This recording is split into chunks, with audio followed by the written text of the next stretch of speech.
मेरा जूता मेरे सर वाली बात कर रहे हैं, समझिएगा। मोदी जी जैसा व्यक्ति 6 महीने 4 महीने का समय देता है नोटों को एक्सचेंज करने के लिए, तो क्या ओपी चौधरी जी का इतना विवेक नहीं था क्या?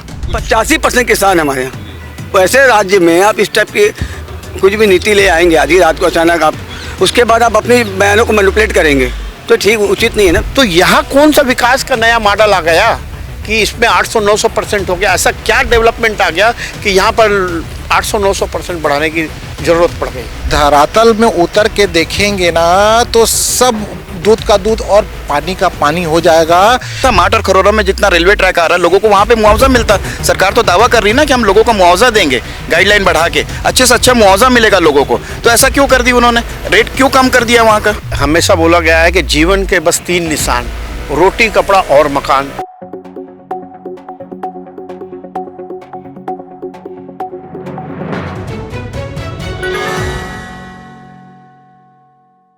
जमीन की गाइडलाइन दरों में बढ़ोतरी का असर जो है बहुत ज्यादा होने लगा है। सरकार के खिलाफ बड़ी संख्या में लोग विरोध पर उतर आए हैं। भाजपा से इसकी विरोध शुरू होगा और सांसद बृजमोहन अग्रवाल जो रायपुर सांसद हैं, उन्होंने गलत बताया है कि जिस तरह से गाइडलाइन दर बढ़ाई गई है और कुछ ग्रामीण इलाकों को नगरीय इलाकों में शामिल किया गया है, वह गलत है और लोगों के साथ अन्याय है। हम अपने गुफ्तगू आवाम एक शो के जरिए हम लोगों से बात करने के लिए निकले हैं कि जानते हैं कि जो इसका असर है, ज़मीन गाइडलाइन दर का असर है, ये आम आदमी पर कितना पड़ेगा, आम आदमी से उनके काम, लोगों के काम कारोबार पर कितना असर पड़ेगा, ये जानने की कोशिश करते हैं। हमारे साथ कुछ लोग हैं, आइए जानते हैं, समझते हैं कि जो ये गाइडलाइन दर में जो बढ़ोतरी की गई है, इसका कितना असर पड़ रहा है। इसका असर तो ऐसा पड़ेगा भाई साहब कि अब छत्तीसगढ़ में कोई भी आदमी मान के चलिए अपना घर नहीं ले सकता। जमीन एक ऐसी चीज है जिससे कहीं ना कहीं हर आदमी जुड़ा हुआ है। लोगों के ऊपर इतना भार पड़ेगा कि जितने में आदमी जमीन खरीदता था, अब इस गाइडलाइन के चलते तो उतना पैसा इसका स्टैम्प ड्यूटी में लग जाएगा। सरकार ने गाइडलाइन में 300 से लेकर 800-900% की वृद्धि की है, उतना जबकि बाजार में रेट नहीं है जितना इन्होंने वृद्धि किया है। पूरी जनता इनके चक्कर में पिस जाएगी। मुआवजे की जो बात सरकार की तरफ से की जा रही है, खासकर जो मंत्री हैं ओपी चौधरी, वो लगातार कह रहे हैं कि इसका जो असर है तो उससे किसानों को तो फायदा होगा, उनका ये कहना है। किसानों को बिल्कुल, मालिकों को फायदा होगा। किसानों को, जमीन मालिकों को बिल्कुल भी कोई फायदा नहीं होगा क्योंकि उनकी जमीन बिकेगी ही नहीं। ये गाइडलाइन होती है, कभी आज तक जो गाइडलाइन 15 सालों में 10-10%, 5-5% बढ़ी, बढ़ने के बाद जब कांग्रेस की सरकार आई, उससे लगा कि गाइडलाइन बहुत ज़्यादा बढ़ गई है, उससे व्यापार नहीं हो रहा था, तो उन्होंने छूट दी 30% की, जिससे व्यापार लोगों का हुआ, लोगों की ज़मीनें बिकी, किसानों ने अपनी आवश्यकताएं पूरी की, इलाज में, पढ़ाई में, हर चीज़ में उनको सुविधा हुई। अभी जो ये गाइडलाइन है, इससे तो समझ लीजिए कि किसानों की ज़मीन बिकने वाली है नहीं। सरकार की तरफ से एक और दावा किया जाता है, कुछ और साथी हमारे साथ हैं। सरकार की तरफ से एक दावा किया जा रहा है कि बैंकों से आसानी से लोन मिल पाएगा, इसको लेकर क्या है? सबसे पहले तो बैंक लोन का जो इन्होंने पॉइंट लिखा है, बैंक लोन तो डिपेंड करता है उसकी फ़ाइल पे। ऐसा नहीं है कि पहले गाइडलाइन कम थी तो उसको तो मिलता था लोन, ऐसा तो नहीं कि आपने गाइडलाइन बढ़ाई थी तो और मिल जाएगा लोन। आज जैसे मेरी राइटर की इनकम कम है और जो उसका पक्के की वैल्यू जो गाइडलाइन दर की बढ़ी हुई है, तो मेरे को तो लोन मिलेगा ही नहीं। तो ये पॉइंट तो बहुत फेल हो गया ना। ये पॉइंट मतलब एक टेक्निकल पॉइंट है, मेरा ITR स्ट्रॉन्ग नहीं है, तो आप गाइडलाइन बढ़ा के क्या करोगे? आप बोल रहे हैं कि मैं बैंक में अपनी प्रॉपर्टी रखूँ गिरवी, वहाँ से मेरे को मिल जाए लोन, तो ये इसकी क्या गारंटी कि लोन उसमें मिलना चाहिए? भाई मेन यहाँ का जो मुद्दा है ना, आज मैं 20 लाख रुपए की कार हूँ रजिस्ट्री, आज मान लीजिए उसकी जो पक्के की वैल्यू हो गई 40 लाख रुपये, एक तो मेरे को 20 लाख रुपये एक्स्ट्रा लेके आना पड़ेगा वाइट में, वो मैं कहाँ से लूँगा? और मैं वो अरेंज भी कर लिया कहीं से भी, तो 20 लाख के ऊपर 10% का स्टाम्प 2 लाख रुपये मेरे को और लगेगा। तो मतलब एक तो मैं पक्के की वैल्यू बढ़ाऊँ, ऊपर से मैं स्टाम्प खर्चा भी दूँ। देखो सर, ऐसा है कि ना आप समझ सकते हो कि भाजपा का जो सांसद है हमारे रायपुर के बृजमोहन अग्रवाल जी भी इस समस्या को समझ रहे हैं, यानी वो आम जनता को समस्या समझ रहे हैं कि वो क्या प्रॉब्लम आ रही है इस चीज़ में। हर व्यक्ति ज़मीन के कारोबार से जुड़ा हुआ है, कहीं ना कहीं टच में है। गाइडलाइन को बढ़ाने का ये जो इन लोग पारित किए हैं ना, रात को 8 बजे बस मन में आया है और दूसरे दिन पारित कर दिए। और गाइडलाइन को ऐसा बढ़ाया गया, कहीं पर 100% है, कहीं पर 200%, कहीं 500 भी है और 1000% भी, 800% भी है। तो ये समस्या आनी है। कहीं पर मार्केट वैल्यू है 600 रुपया और गाइडलाइन बढ़ गया 1400 रुपया। कैसे आएगा, कैसे रजिस्ट्री कैसे होगी, आदमी कैसे पक्के पैसा कहाँ से लेकर आएगा? बात कही जा रही है कि जो गाइडलाइन दर बढ़ाई गई है, इसमें समानता नहीं है। भाजपा शासन कभी भी जनता को समान रूप से नहीं देखती है, वो केवल अपने राजस्व को देखती है। अनियोजित लॉकडाउन हमने देखा बगैर प्लानिंग का लॉकडाउन हुआ। मोदी जी रात को 8 बजे आते हैं, टीवी पे नोटबंदी हो जाती है। मोदी जी जैसा व्यक्ति 6 महीने 4 महीने का समय देता है नोटों को एक्सचेंज करने के लिए, तो क्या ओपी चौधरी जी का इतना विवेक नहीं था क्या कि वित्तीय वर्ष आगामी वित्तीय वर्ष में इस गाइडलाइन को ले आते, ला सकते थे ना। अचानक रात को आपने मन में आया, आपने सुबह कर दिया, तो ये एकदम अनियोजित प्रक्रिया है और जनता बहुत से परेशान है भाई साहब। किसी को अपनी ज़मीन बेचना है, बच्चे की शादी करना है, विवाह करना है, बहुत सारे कार्यक्रम होते हैं, कैसे होगा? उसके बाद बैंक डिफॉल्टरी बढ़ जाएगी, जिसको डिफॉल्टरी करनी है वो 1200 1000 रुपये इसका हवाला बार बार ओपी चौधरी जी दे रहे हैं कि वित्त मंत्री जी दे रहे हैं। किसानों की बात कर रहे हैं जी, वो किसानों कि लोन आसानी से लोन मिल सकेगा, उसकी बात जो हो रही है। ओपी चौधरी जी क्या कर रहे हैं, मेरा जूता मेरे सर वाली बात कर रहे हैं। 85% किसान हमारे यहाँ। वैसे राज्य में आप इस टाइप की कुछ भी नीति ले आएंगे आधी रात को अचानक, आप उसके बाद आप अपनी बयानों को मैनिपुलेट करेंगे, तो ठीक उचित नहीं है ना भैया। इस बार ऐसी क्या हड़बड़ी थी कि उसे 21 नवंबर को 20 नवंबर को अधिसूचना जारी की जाती है, 21 नवंबर से लागू कर दिया जाता है? ये बीजेपी गवर्नमेंट और कांग्रेस गवर्नमेंट कोई भी हो, फ़ायदा देना चाहिए जनता को। कांग्रेस गवर्नमेंट आई थी तो 30% स्टाम्प ड्यूटी लेस किए थे, रसीद को 4% कर दिए थे। बीजेपी आ गई, स्टाम्प ड्यूटी 30% हट गई, रसीद वही 4% है। कोई बोलने वाला नहीं है, मेन बोलता है आदमी तो उसको दबा दिया जाता है। अगर आपने स्टाम्प ड्यूटी 30% हटाई तो 4% से 1% रसीद क्यों नहीं की? क्योंकि वो राज्य सरकार बात का जिक्र वो सांसद बृजमोहन अग्रवाल ने भी यही राजस्व में जाता है, यहाँ के राज्य सरकार में जाता है 4% और 30% जो माइनस था वो केंद्र में जाता है। तो बीजेपी कहीं ना कहीं कोई बोलने वाला नहीं है। उस समय हम लोग भाई लोग कारोबारी लोग कोई नहीं बोला, चलो ठीक है जाने दो। अब अचानक से रात को बोल दिए कि ये गाइडलाइन दर चालू, तो ऐसा नहीं होना चाहिए। पब्लिक को कुछ समय देना चाहिए कि इस तारीख से इस तारीख को गाइडलाइन चेंज होगी, जो भी अपना अपना काम है वो कर लिया जाए। वो नहीं, गवर्नमेंट देखती है कि हमको राजस्व आना चाहिए, ये गलत है। जनता को भी जनता की तकलीफ को समझना चाहिए, जो कि बीजेपी गवर्नमेंट जनता की तकलीफ नहीं समझ रही। छोटा दुकान ये देखने को आता है, छोटा दुकानदार हो बड़ा दुकानदार हो, कोई ना कोई हर कोई काम कारोबार दूसरा काम कारोबार करने वाला आदमी भी इस कारोबार से जुड़ा रहता है कि ज़मीन में कहीं निवेश करना हो, कुछ करना हो, तो एक इम्पॉर्टेंट पॉइंट माना जाता है इस ज़मीन की खरीदी बिक्री को। ऐसे में जो सरकार का ये फैसला है, देखिए क्या है, हमेशा बोला गया है कि जीवन के बस 3 निशान, रोटी कपड़ा और मकान। तो ये तो मनुष्य की मूलभूत आवश्यकता है, मूलभूत आवश्यकता है। उसी को सरकार का दायित्व बनता है कि किसी भी तरीके से आम लोगों के जनहित में ऐसा मकान की उपलब्धता या ज़मीन की उपलब्धता हो कि जिससे लोगों का सरलीकरण तरीके से और सही तरीके से चीज़ों को दिया जाए। उसमें इतना अनावश्यक टैक्स लगाने की ज़रूरत नहीं है। टैक्स लगाने की जरूरत आपको, वजह क्या है इस टैक्स लगाने की, इसने भारी भरकम टैक्स? देखिए जो उसमें तर्क दिया जा रहा है कि 5 साल तक कांग्रेस अगर ने टैक्स नहीं बढ़ाया है, तो 5 साल तक कांग्रेस ने टैक्स नहीं बढ़ाया है तो उसका क्या एक साथ हम लोगों के ऊपर बोझ डाल देंगे क्या? और अगर कहीं पर भी पूरा आज तक 35 साल तो मेरे को हो गया रियल इस्टेट का कार्य करते हुए, 35 साल में पूरे हिंदुस्तान में किसी भी स्टेट में मैंने नहीं देखा है कि इतना अधिक पंजीयन दर में वृद्धि हुई है। आज छत्तीसगढ़ तो पूरा का पूरा नक्सल प्रभावित है। यहाँ तो किसी प्रकार का बड़े उद्योग कारपोरेट किसी प्रकार के आ नहीं रहे। महाराष्ट्र जो बहुत डेवलपमेंट है, गुजरात डेवलपमेंट, वहाँ पर पंजीयन वृद्धि दर 5% हुई है। तो यहाँ कौन सा विकास का नया मॉडल आ गया कि इसमें 800-900% हो गया? ऐसा क्या डेवलपमेंट आ गया कि यहाँ पर 800-900% बढ़ाने की ज़रूरत पड़ गई? रजिस्ट्री दर को बढ़ाने की बात हो रही है, निवेश की बात हो रही है, सरकार की तरफ से दावे किए जा रहे हैं कि एक अधिग्रहण, भूमि अधिग्रहण में लोगों को ज़्यादा से ज़्यादा मुआवजा मिलेगा। ये सब चीज़ों को, इन सब पॉइंट्स को किस तरह से देखते हैं? या सरकार के दावे जो है, मुझे तो यही नहीं समझ में आ रही है कि लोगों को फ़ायदा कैसे मिलेगा, कैसे अधिग्रहण होगा। यहाँ पर 500-600% की बढ़ोतरी ऑलरेडी गवर्नमेंट के द्वारा कर दी गई है। एक किसान दूसरे किसान की ज़मीन को भी नहीं खरीद सकता, इतनी ज़्यादा। आखिर इतनी बड़ी पक्के की रकम व्यापारी वर्ग और किसान का वर्ग लाएगा कहाँ से? जिसकी दर 20 लाख रुपया प्रति एकड़ रहती थी, आज वो 60 लाख रुपये एकड़ हो गई है। तो बाजार मूल्य से ज़्यादा। अगर आज एक आदमी लोन लेने जाएगा, एक घर बनाने का सपना देखेगा, जिसकी रजिस्ट्री 1 लाख 2 लाख रुपया में रजिस्ट्री कंप्लीट हो जाती थी, वो आज 7-7 लाख रुपया खाली गाइडलाइन के कारण उसके पंजीयन शुल्क लग रहा है। मैं ही अभी एक तो घर परचेस करने की सोच रहा था 1500 स्क्वायर फुट का 2 मंजिला करने के लिए। उसकी जो कलेक्टर गाइडलाइन जब पहले थी तो 2 लाख रुपया उसका खर्चा आता था, अभी वो 7 लाख रुपया खर्चा आ रहा है। मैं तो इसको लेकर बोला जा रहा है, दावा कर रहे हैं वित्त मंत्री भी और सरकार की तरफ से कि बैंक लोन बहुत आसानी से प्रोवाइड हो जाएगा। उसको लेकर क्या कहना है? धरातल में उतर के देखेंगे ना तो सब दूध का दूध और पानी का पानी हो जाएगा। जब आदमी के पास पैसा ही नहीं रहेगा तो आदमी कहाँ से लोन लेगा इतनी ज़्यादा।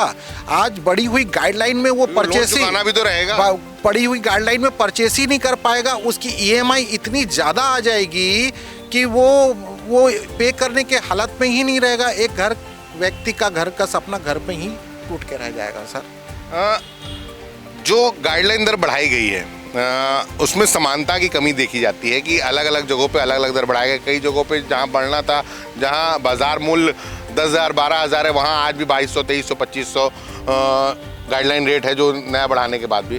तो इसके पीछे क्या वजह है कि उसमें जो असमानताएं? मैंने इसके पहले भी स्टेटमेंट दिया था कि ये एसी रूम में बैठ के अधिकारियों का अपने मन से मनगढ़ंत गाइडलाइन दरें लागू की गई है। मैं एक छोटा सा एग्जांपल देता हूँ आपको। अभी मार्ट और खरोरा की मैं बात करूँ, वहाँ पर जैसे सरकार बोल रही है ना कि हम लोगों को बेनिफिट दे रहे हैं, गाइडलाइन बढ़ा दी है, उसका मुआवजा लोगों को ज़्यादा से ज़्यादा मिलेगा। एक छोटा सा मैं एग्जांपल दे देता हूँ आपको। मार्ट और खरोरा में 428 रुपये की गाइडलाइन थी। गाइडलाइन बढ़ने से पहले 428 रुपये की गाइडलाइन थी।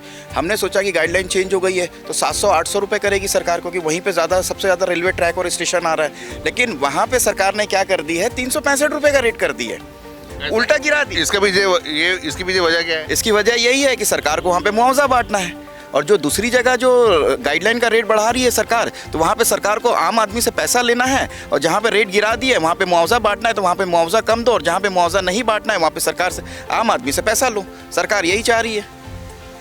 तो वहाँ पे रेट क्यों कम हुआ? वहाँ पे भी तो रेट बढ़ना था। मार्ट और खरोरा में जितना रेलवे ट्रैक आ रहा है लोगों को वहाँ पे मुआवजा मिलता। सरकार तो दावा कर रही है ना कि हम लोगों को मुआवजा देंगे, गाइडलाइन बढ़ा के अच्छे से अच्छा मुआवजा मिलेगा लोगों को। तो ऐसा क्यों कर दी उन्होंने? रेट क्यों कम कर दिया वहाँ का? तो इसको लेकर जो सरकार की तरफ से जो ये फैसला किया गया है, ओवरऑल पूरा छत्तीसगढ़ के सभी जिलों को लेकर बात करें, सभी शहर, रायपुर शहर, नवा रायपुर शहर, इसमें एक बात सामने आ रही है। उसको लेकर भाजपा के सांसद हैं बृजमोहन अग्रवाल रायपुर के, उन्होंने एक आपत्ति दर्ज की है कि आप रायपुर और नया रायपुर में कई गाँवों को शामिल कर लियो जो उस शहरी क्षेत्र में शामिल होने की गाइडलाइन को पूरा ही नहीं करते, जो मापदंड होते हैं उसको पूरा ही नहीं करते। तो इसको लेकर क्या है? देखिए क्या है, अभी मैं आपको 2-3 उदाहरण बताना चाहता हूँ कि राजिम के पास चंपारण में वहाँ 250 रुपये में प्लाट बिक रहा है। मान लो कोई 3,000-4,000 फुट ले रहा है, 250 रुपये में मिल रहा है। अब आज के तारीख में सरकार ने वहाँ 900 रुपये का रेट कर दिया है, तो 900 रुपये में सरकार खरीदेगी अगर आपने समर्थन मूल्य किया है।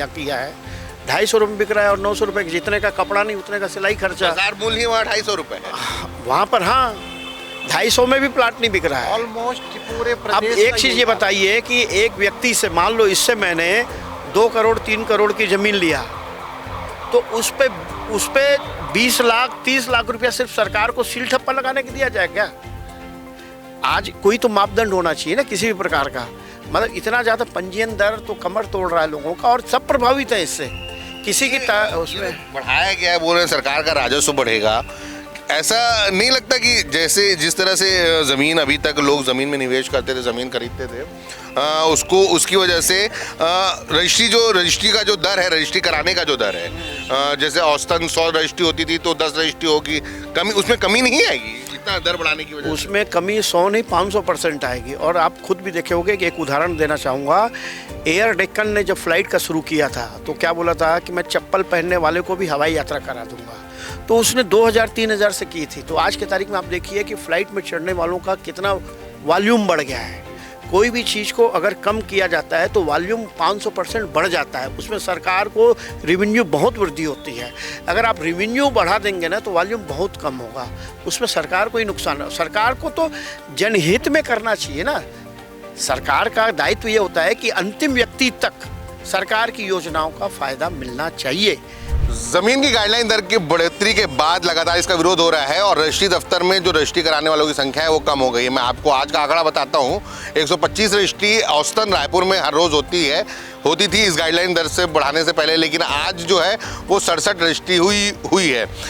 और भी लोग हैं यहाँ कुरूद और लगातार विरोध चल रहा है। राजनीतिक पार्टियों के अलग अलग लोगों से मुलाकात हो रहे हैं, अलग अलग नेताओं से मुलाकात कर रहे हैं लोग और अपना विरोध व्यक्त कर रहे हैं कि जो सरकार का फैसला है उसके खिलाफ लड़ाई में हमारा साथ दें।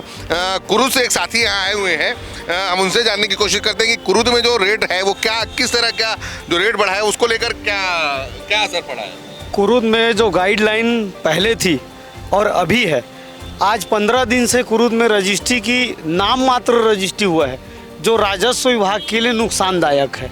अगर ये चाहते अपना व्यापार सही चलाना तो जो गाइडलाइन रेट बढ़ा हुआ है उसको कम करके काम को बेहतर कर सकते हैं। कितना फर्क पड़ा है गाइडलाइन? गाइडलाइन में करीब करीब हमारे कुरूद धमतरी जिला में 300 से 500 800% तक का बढ़ोतरी हुई है जी। आप कचरा का बात कर रहे थे, कचरा रायपुर कचरा में वहाँ कुछ जबरदस्त इजाफा किया गया है। बहुत ही ज़बरदस्त इजाफा हुआ है वहाँ। अब किसान से हमको ज़मीन खरीदना है या बेचना है, किसान ना बेच पाएंगे ना खरीद पाएंगे, क्योंकि गाइडलाइन के हिसाब से जो खरीदने वाले हैं वो अपना पैसा कहाँ से दिखाएंगे। एक नंबर में भी देना है गाइडलाइन के हिसाब से करोड़ रुपया तो अपन बैंक बैलेंस भी नहीं रख सकते। और गाइडलाइन ऐसी पड़ी है भैया, 20%, 10%, 30% होता तो सामान्य चल जाती। औसतन न गरीब परिवार को यदि किसी को तबीयत खराब हो गया, अचानक से उनको बेचनी है ज़मीन, खरीदने वाले ही नहीं रहेंगे तो बेचेंगे कहाँ से। आप लोगों ने आज पूर्व सीएम से मुलाकात की है, भूपेश बघेल जी से, क्या बात हुई है? लगातार आंदोलन के बाद अब हम जनप्रतिनिधियों से मिलना चालू किए, तो आज इसी कड़ी में छत्तीसगढ़ के पूर्व मुख्यमंत्री श्री भूपेश बघेल जी से भी आज हमारे लोग मिले। उन्होंने भी आश्वासन दिया है कि वो हमारे साथ इस लड़ाई में कंधे से कंधा मिलाकर चलेंगे और इस गाइडलाइन पे एक विशेष बिंदु जो था वो था मतलब जो हमारे घर हैं उसके टैक्स का। तो भवन टैक्स जो है वो ये सरकार मतलब इस पॉलिसी को जब आदमी घर तक पहुंचेगा और समझेगा ना, तब तक लोग बर्बाद हो चुके रहेंगे। लोगों का मकान बनाना तो बहुत मुश्किल काम हो गया है।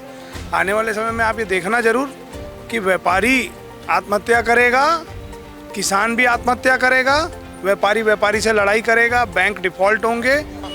जिस तरह गाइडलाइन रेट दर बढ़ाया गया है वो प्रदेश देश भर में एक अनोखा राज्य कहा जा रहा है। आप ही लोग कह रहे हो, बाकी पूरे छत्तीसगढ़ में भी इस बात की चर्चा है कि छत्तीसगढ़ एक अनोखा राज्य हो गया जो इतनी बड़ी गाइडलाइन, इतनी हाई रेट पर गाइडलाइन दर तय किया है। इसको लेकर क्या? 1947 के बाद से आज तक के किसी भी प्रदेश में ऐसी गाइडलाइन रेट कभी नहीं बढ़ी है।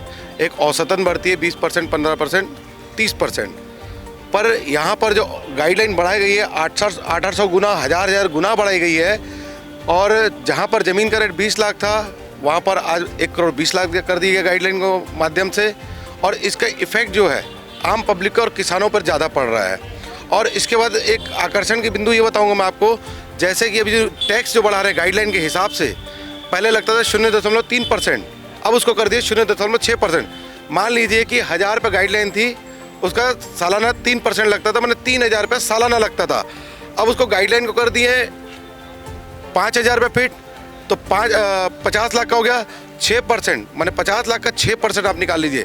मैंने आम पब्लिक जो मकान बना के रह रहे हैं, गोदाम कमर्शियल के लिए जो भी रह रहे हैं, मैंने जिनके मकान है, दुकान है, गोदाम है, फैक्ट्रियाँ हैं, उनके ऊपर जो भार डाला गया है ओपी चौधरी द्वारा जी, जो भार डाला गया है बहुत नंदनीय भार है।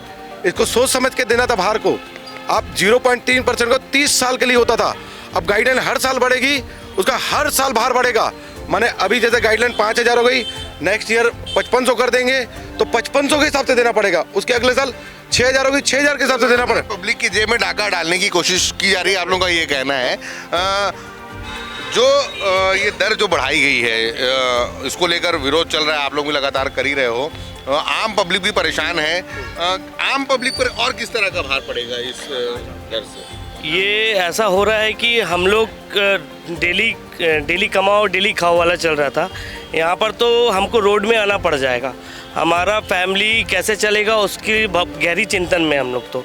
और हम लोग करीबन 14 वर्ष से मैं तो ये ज़मीन का काम कर रहा हूँ और मैं लोगों को कई घर दिलाया, ज़मीन दिलाया, लोग खुश है परिवार। अब वो तो चाहते हैं कि हमको बोल रहे हैं हम ले नहीं पाएंगे, सीधा हमारे जितने भी कस्टमर भाई बंधु जो हमसे बोलना चाहते थे कि पूछते थे भाई ज़मीन है क्या, अब तो उनका फ़ोन आना भी बंद हो गया है। सब तरीके से हम लोग नीचे आ गए हैं। तो हम लोग को तो अब ऐसा है कि रोड में कटोरा लेके खड़ा होना पड़ेगा, बस यही है।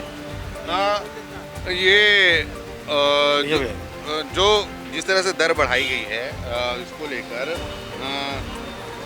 अलग अलग बातें सामने आ रही हैं। पब्लिक कुछ लोग जो ज़मीन खरीदने वाले थे उन्होंने एन वक्त पर जब से ये गाइडलाइन बढ़ी रजिस्ट्री के लिए मना कर दिया। ऐसे बहुत से केसेस सामने आ रहे हैं। तो किस तरह की परेशानी हो रही है? और परेशानी तो बहुत हो रही है भैया। हमने 31,000 फुट ज़मीन बेच चुका हूँ मैं, बयाना हो गया है मेरा, है ना, on Dhamtari Deori on road में और 22 करोड़ का सौदा है वो। अब रजिस्ट्री कराना चाह रहा है तो 5500 गाइडलाइन हो गई है, अब पहले 2000 रुपये था, तो क्या करेगा? उसको बयाना वापस करना पड़ेगा। हमारा तो कमीशन गया ना, 22 लाख रुपये हमारा कमीशन बनता है, और क्या बोले, बस ऐसा ही सबका दर्द यही है।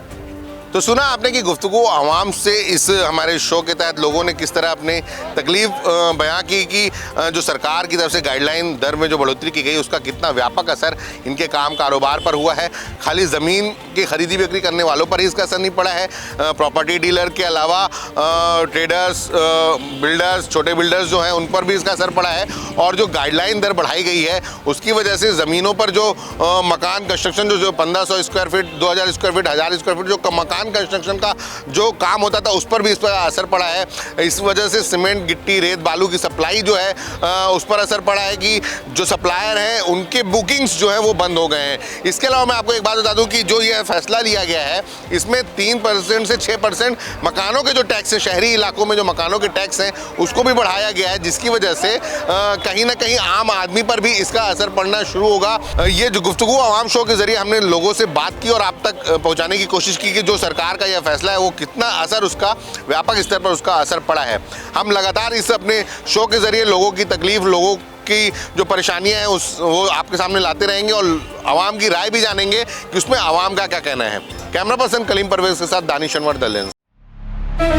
200 दिनों में ही हमारी पत्रकारिता को हासिल हुए 50,000 सब्सक्राइबर्स, 1,42,00,000 व्यूज, क्योंकि हमारी ताकत आप हैं। आभार।